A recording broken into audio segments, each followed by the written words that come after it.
बालिकाओं में संस्कृत शिक्षा के प्रोत्साहन हेतु गार्गी बालिका छात्रवृत्ति एवं अनुसूचित जाति जनजाति के विद्यार्थियों में संस्कृत शिक्षा के प्रोत्साहन के लिए डॉक्टर भीमराव अंबेडकर छात्रवृत्ति।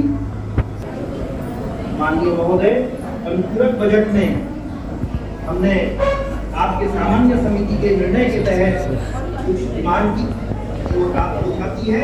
तो इस वर्ष विश्व संस्कृत सम्मेलन संस्कृत के सभी छात्रों के लिए छात्रवृत्ति पुरोहित सम्मान योजना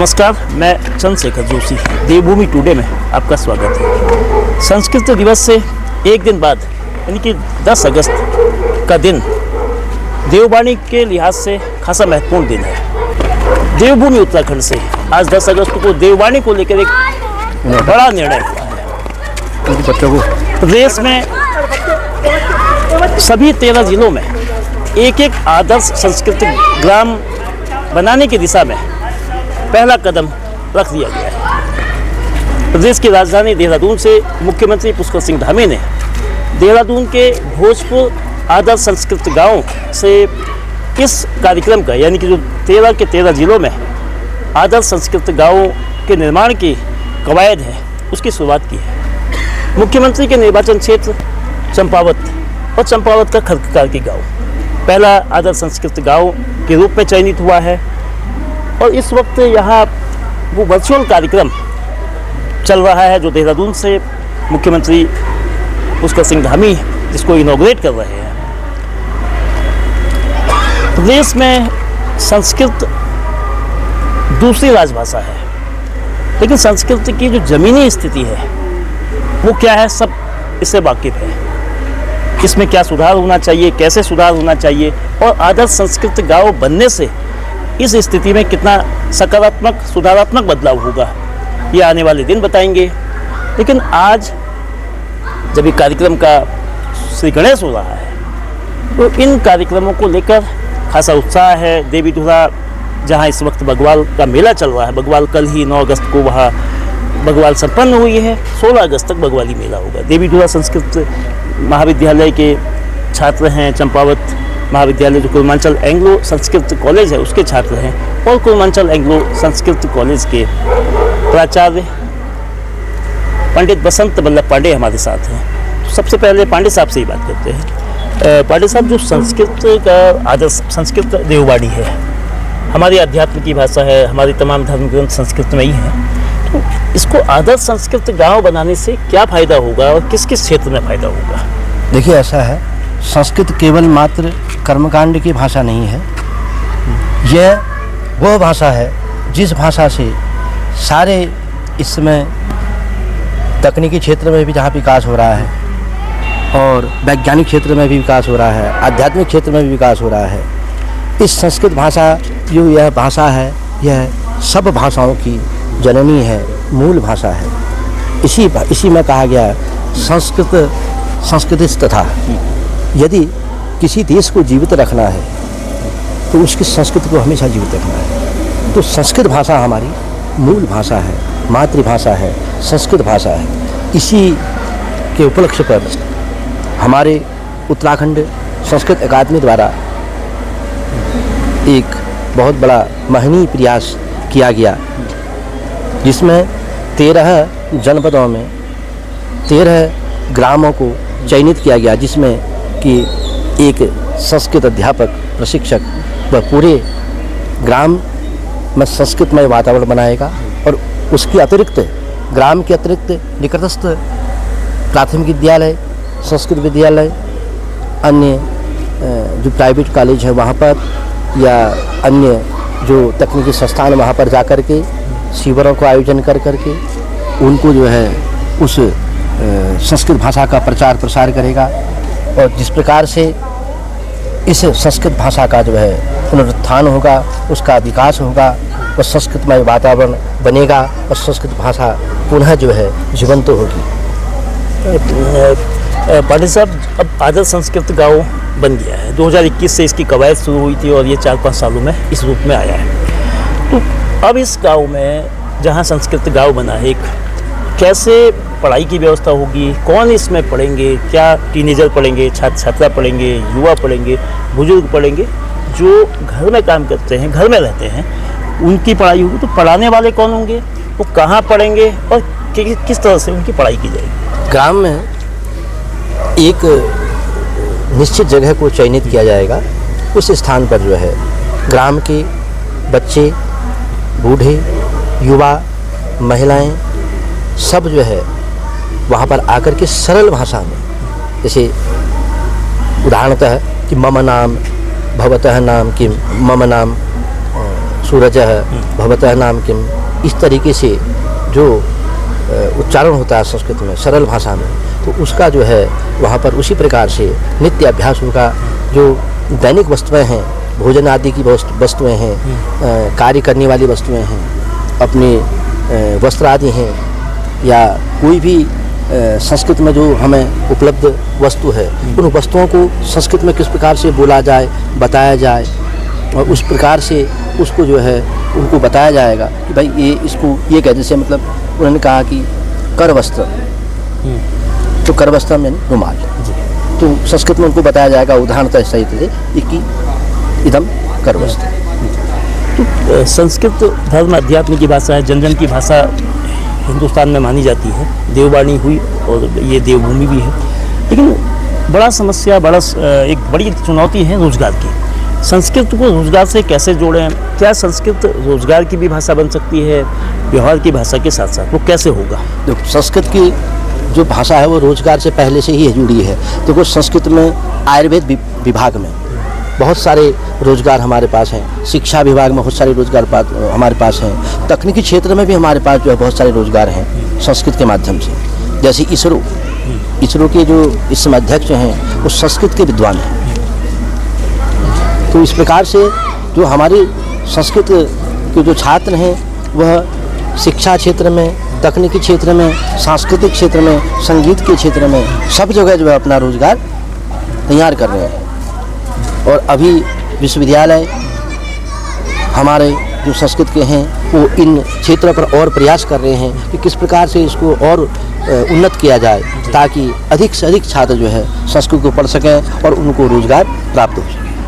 आप खुद चंपावत पूर्वांचल एंग्लो संस्कृत विद्यालय में लंबे समय से हैं और इस समय प्रधानाचार्य के रूप में काम कर रहे हैं। तो जो प्रदेश के संस्कृत स्कूलों की स्थिति है उसमें आधारभूत सुविधाओं की कमी है, शिक्षकों की सुविधाएं हैं, शिक्षकों की भी मतलब कमी है, बच्चों के लिए मिड डे मील जैसी और अन्य आधारभूत सुविधाएं जो मेज कुर्सी का होता है, आवासीय अगर छात्रावास है तो उसमें वो पर्याप्त व्यवस्थाएं नहीं है जो बाकी माध्यमिक विद्यालयों में। इसको लेकर भी चर्चा होती है। जब ये स्थिति बनी है तो भविष्य में अच्छी उम्मीद देख रहे हैं। सरकार की तरफ से इसमें महनीय प्रयास किए जा रहे हैं। अभी कुछ वर्षों में सरकार ने MDM के मिड डे मील के लिए और आवासीय व्यवस्थाओं के लिए बहुत सारे जो है व्यवस्थाओं को सुचारू रूप से चलाने के लिए प्रयास किया है।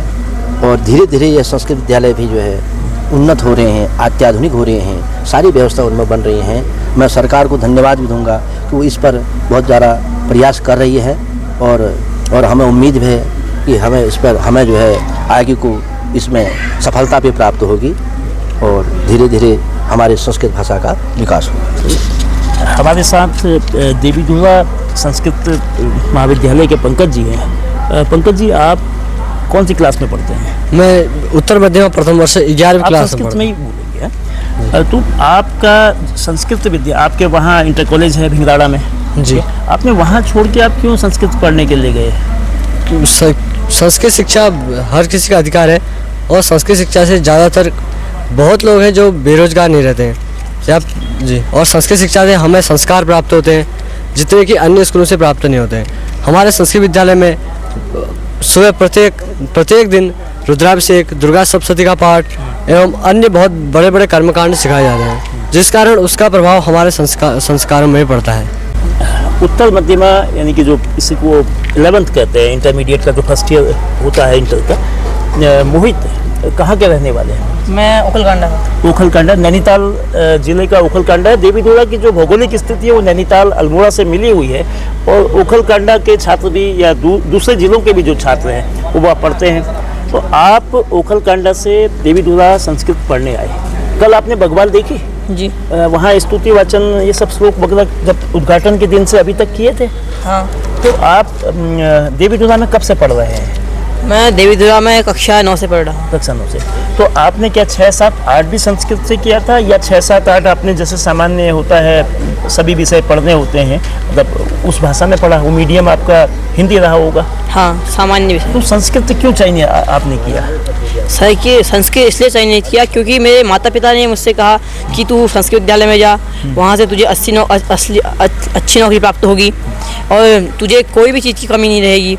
और इसलिए भी मैं यहाँ आया क्योंकि हमारे गांव में घरों में कोई भी बड़े लोग नहीं बन पाते। छोटे छोटे कोई लेबरी करता है, कोई कुछ काम करता है, मगर कोई बड़े काम नहीं कर पाता। इसलिए मैंने सोचा कि अगर मैं कुछ पढ़ लूँगा, कुछ कर लूँगा तो कुछ बड़ा बन सकता हूँ, इसलिए मैं यहाँ आया। तो आपका नैनीताल जिले में भी संस्कृत महाविद्यालय संस्कृत विद्यालय होगा, वहाँ न पढ़ के आप देवीधुरा क्यों आए? क्योंकि मुझे लगा कि इन दोनों विद्यालयों में सर्वश्रेष्ठ विद्यालय संस्कृत विद्यालय देवीधुरा ही है। चंपावत एंग्लो संस्कृत महाविद्यालय के गौरव जी हैं, 12वीं में पढ़ते हैं, उत्तर मध्यमा संस्कृत में इसको कहते हैं। तो आप कब से इस स्कूल में पढ़ रहे हैं चंपावत? मैं पूर्व मध्यमा प्रथम वर्ष से संस्कृत विद्यालय में पढ़ रहा हूँ। तो आप कहाँ के रहने वाले हैं? मैं पिथौरागढ़ जिले के बेरीनाग नगर में रहता हूँ। अब बेड़ीनाग में रहते हैं, बेड़ीनाग से करीब 100 किलोमीटर से ज़्यादा की दूरी है। तो आपने पिथौरागढ़ जिले में भी संस्कृत विद्यालय होंगे, वहाँ ना पढ़ के चंपावत को क्यों ऑप्ट किया, क्यों चयन किया चंपावत का? पिथौरागढ़ में भी है पर चंपावत में घर वाले ने मुझसे कहा चंपावत में जा, वहाँ हमारे यहाँ पहचान के लोग भी रहते हैं, कभी उनके यहाँ चलाया जाए कर। तो अच्छा, तो संस्कृत को जो कैरियर यानी कि जो भविष्य निर्माण के लिए आगे का जो रास्ता होता है संस्कृत से कितना आसान है, कितना कठिन है, कितना चुनौतीपूर्ण है, या इससे कितनी सरलता मिल रही है? संस्कृत पढ़ के हमें बहुत सरलता से चीज़ें प्राप्त हो जाती हैं। इससे हमारे हम जो कर्म करते हैं उनमें बदलाव आता है। हम जो निजी कार्य करते हैं उनमें भी हम कुछ संस्कृति के कार्य कर पाते हैं। कहीं हम कुछ सीख पाते हैं संस्कृत से हम हर क्षेत्र में जा सकते हैं। दयाशंकर जोशी भी चंपावत पूर्वांचल एंग्लो संस्कृत विद्यालय में पढ़ते हैं, 12वीं के छात्र हैं, उत्तर मध्यमा सेकेंड ईयर के। तो आप जो स्कूल की व्यवस्था है किस तरह की है? संस्कृत पढ़ने के साथ साथ जो सुविधाएं आमतौर पर आवासीय विद्यालयों को मिलनी चाहिए वो कितनी है? सुविधा तो वहाँ पे सारी उपलब्ध हैं, और जैसे सुबह जल्दी उठ जाना, गर्म पानी, और उठने के बाद अपनी आरती और जो भी हम करेंगे वो हो गया कर्मकांड। फिर और खाने पीने का सारा सामान उपलब्ध है, जैसे सब्जी, नाश्ता हो गया, हमारा दोपहर का खाना, रात्रि का खाना सब उपलब्ध है। तो आप रहने वाले कहाँ के हैं? मैं चंपावत का ही हूँ और मैं चंपावत में ग्राम वेला से आता हूँ। ग्राम वेला के तो बहुत सारे लोग संस्कृत के लिए संस्कृत के जरिए यूएसए और कई जगह भी गए, वहाँ ज्योतिषी वगैरह करते हैं। हाँ, सब लोग, बहुत से लोग यूएसए गए हैं और अभी कई लोग हरिद्वार पे पढ़ाई कर रहे हैं। तो जिस समय मैं यहाँ आया तो मेरी पारिवारिक स्थिति थोड़ी मतलब कम थी, मतलब इतना मेरे को पढ़ाने का वो नहीं था। तो मेरे परिवार के पहले से ही लोग जो थे वो संस्कृत में थे, मतलब मेरे परदादा, दादा, पापा ये सब संस्कृत उससे ही करते थे, मतलब अपना गुजारा ये सब उसी से होता था। तो फिर पापा ने बोला कि फिर मुझे स्कूल के बारे में पता लगा कहीं से, तो पापा ने बोला तू इधर ही चले जा, यहाँ पढ़ाई करेगा। तो मैं आ गया चंपावत। तो संस्कृत पढ़कर आगे रोजगार की क्या दिशा होगी? इसके बाद आप क्या ग्रेजुएशन करेंगे और क्या ज्योतिषी और जो अध्यात्म के क्षेत्र में जाएंगे या आगे जो शास्त्री की डिग्री होती है या उसमें जाएंगे? क्या आपने मेरा मानना है कि यहाँ से एक तो सारे द्वार खुल जाते हैं, आप चाहे कुछ करना चाहें, आप संस्कृत से पढ़ाई करके बहुत कुछ बन सकते हैं। तो मैं तो पूरी अपनी कॉलेज जो भी करना है शास्त्रीय आचार्य उसको पूरा करूँगा और आगे की शिक्षा लूँगा, और क्या कहते हैं वेद व्यास बनने की पूरी कोशिश करूँगा अपनी तरफ से जितना भी मैं कर पाऊँगा। और मेरे को यहाँ पढ़ के बहुत अच्छा लगता है संस्कृत। आज एक कार्यक्रम जो हो रहा है ना, संस्कृत आदर्श गाँव, प्रदेश में 13 जिले और 13 आदर्श गाँव, हाँ हाँ चंपावत में खरकार की। खरकार। तो ये कदम कैसा है? ये कदम मेरे हिसाब से तो बहुत बढ़िया लिया, ताकि और लोगों को भी जागरूकता मिलेगी इससे कि हमें अपनी संस्कृति को अपनाना चाहिए। मैं ये तो नहीं कहना चाहूँगा कि सभी बच्चों ने संस्कृति पढ़नी चाहिए। अब बहुत बच्चों का होता होगा कि नहीं हम साइंस पढ़ेंगे, मैथ्स पढ़ेंगे, ये जो भी है वो लोग जो भी पढ़ना चाहते हैं, लेकिन अपनी संस्कृति को भूलना नहीं चाहिए। तो मेरा मानना तो ये है। आप सभी लोग संस्कृत पढ़ने वाले एक जाति विशेष से हैं। हाँ। तो क्या ऐसी इसमें कोई गुंजाइश है कि एक ही जाति के, खास जाति के लोगों के लिए संस्कृत रोजगार के लिए संभावित है, ज्योतिषी के लिए है, कर्मकांड के लिए है, पंडिताई के लिए है? तो जो दूसरी जातियां हैं, दूसरे धर्म हैं, वो संस्कृत पढ़ सकते हैं, नहीं पढ़ सकते हैं, उनके लिए लाभदायक है, नहीं है? मुख्यतः वैसे तो पंडित के लिए है ये, क्योंकि उसमें कर्मकांड वगैरह है, पर इसको सारी जातियों के लोग पढ़ सकते हैं, अध्ययन कर सकते हैं। तथा क्या है, इससे अध्ययन करके भले उनके लिए और रास्ते ना हो, पर वो टीचर तो बन ही सकते हैं, शिक्षक बन सकते हैं, वो ऐसा है। आदर्श गाँवों की परिकल्पना, आदर्श शब्द गवर्नेंस को लेकर लगातार चलते रहा है। आदर्श सांसद गाँव, जो सांसद आदर्श गाँव 2015 में प्रधानमंत्री नरेंद्र मोदी ने शुरू किए। इसके अलावा अटल आदर्श गाँव 2007-8 में शुरू हुए, बीजेपी की जब सरकार इस उत्तराखंड में आई। लेकिन उन आदर्श गाँवों की, चाहे वो सांसद हों या अटल आदर्श गाँव हों, इसी तरह से आदर्श स्कूलों के भी बहुत से नाम हैं। उनकी तस्वीरें बहुत चमक पैदा नहीं करती है, बहुत संभावनाएं पैदा नहीं करती है और बहुत उत्साह पैदा नहीं करती है। उम्मीद ये की जा सकती है कि जो संस्कृत आदर्श गाँव है, कम से कम उस दिशा में नहीं बढ़ेंगे।